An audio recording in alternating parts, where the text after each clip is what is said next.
Hi friends, இன்றைக்கி இந்த வீடியோவில் கொக்கி எப்படி தைக்கிறதுன்னு தான் பார்க்க போகிறோம். நம்ம ப்ளவுஸில் கொக்கி தைக்கிறது எந்தெந்த இடத்துல தைக்கணும் அப்படின்றத ஃபஸ்ட்டு பார்த்துக்கோங்க. நம்ம கொக்கி பக்கத்தை நான் ரெண்டாக ஃபோல்ட் பண்ணியிருக்கேன். அப்போ சென்ட்ரு பார்ட் கிடைக்கும், சைடு மேலே கீழே எடுத்தாச்சு.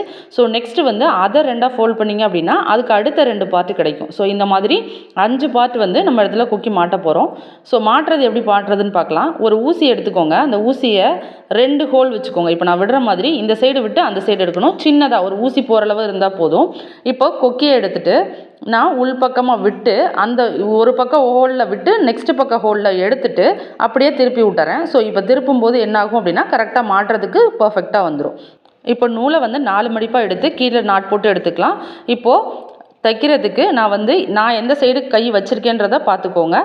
இப்போ உள்ளார ஒரு இதை நூலை உள்ளார கொடுத்து எடுத்துட்டு நெக்ஸ்ட்டு இப்போ நான் லாக் பண்ணுறேன்ல அந்த மாதிரி லாக் பண்ணிங்க அப்படின்னா பிரிஞ்சிட்டே வராது.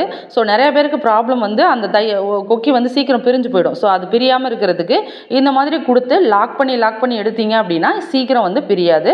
ஸோ இந்த மாதிரி நான் எக்ஸ்ட்ரா லாக் கொடுத்து 2 பக்கமுமே ஹூக்கில் 2 பக்கமுமே அந்த ஹோல் இருக்கும் இல்லையா, அது ஃபுல்லாக லாக் பண்ணி எடுத்துக்கோங்க. ஃபைனலாக அந்த கொக்கியோட மாட்டியிருக்கோம்ல அந்த எண்டுலையும் கொடுத்து ஒரு லாக் கொடுத்தீங்க அப்படின்னா சீக்கிரமாக பிஞ்சிட்டு வராது. தேங்க்ஸ் ஃபார் வாட்சிங்.